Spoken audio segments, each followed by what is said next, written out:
মায়ের সাথে দুপুরে মাছ ভাত খাওয়াই ছিল শিশু নাবার জীবনের শেষ খাওয়া।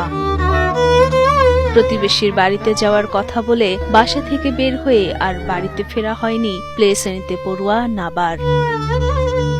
5 দিন নিখোঁজ থাকার পর তার বস্তাবন্দি নিথর দেহ মিলল বাড়ির পাশেই। কোন জায়গায় পাই নাই, সবাই ঘুরছে, কেউ ভাত নাই, সব জায়গায় মাইকিং করা হয়েছে, সব জায়গায় ছবি ছাড়া হয়েছে।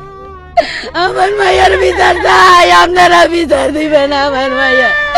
অবুঝে শিশুর নির্মম পরিণতি কিছুতেই মেনে নিতে পারছেন না স্বজনরা। আদরের মেয়ের সাথে কাটানো শেষ স্মৃতির কথা বলতে গিয়ে কান্নায় ভেঙে পড়েন দুঃখিনী মা খাদিজা বেগম। মেয়ে আমারে বলছে, আম্মু আমি মাছ খাবো, পাঙ্গাস মাছ। আমি বাজার থেকে মাছ কিনে এনে মাঝে একসাথে মা মেয়ে দুপুর টাইমে খাইছি। লাস্ট খাওয়া, লাস্ট একসাথে বসা। পড়া শেষ করে বলতেছে, আম্মু আমি একটু ওই বাড়ি থেকে আসি। তো আমি বলছি আচ্ছা ঠিক আছে, যাও তাড়াতাড়ি আইসা পড়বা। আচ্ছা পড়া হয়, ওর নিজের বই খাতা নিজে নিজে সব গুছাইছে, গুছাই এই জায়গায় চেয়ার উপরে রাখছে, রাইখা তারপরে ওই দরজা টান দিয়ে বাইরে চলে গেছে। জানা যায় খাদিজা বেগমের স্বামী প্রবাসে থাকায় 2 কন্যা শিশুকে নিয়ে বসবাস করতেন গাজীপুরের ধীরাশ্রমে। 9 জুলাই বুধবার প্রতিবেশীর বাড়িতে যাওয়ার কথা বলে বাসা থেকে বের হয় তার বড় মেয়ে নাবিলা কানিজ নাবা। তারপর থেকেই আর খুঁজে পাওয়া যায় না তাকে। থানায় সাধারণ ডায়েরি করার পর 5 দিন পার হলেও মেলেনি শিশু নাবার খোঁজ।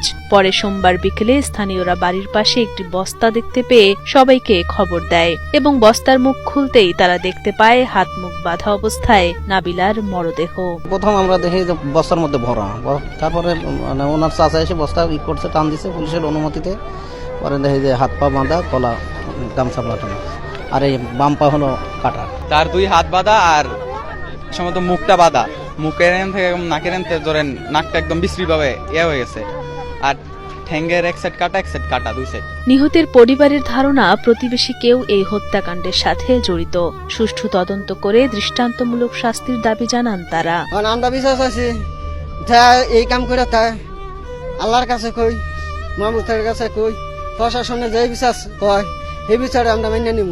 প্রশাসনের আমরা বিশ্বাস চাই, আমরা প্রশাসনের চাই। খবর পেয়ে ঘটনাস্থলে এসে মরদেহ উদ্ধার করে আইন শৃঙ্খলা বাহিনী। প্রাথমিকভাবে এটিকে পরিকল্পিত হত্যাকাণ্ড বলে ধারণা করছে পুলিশ।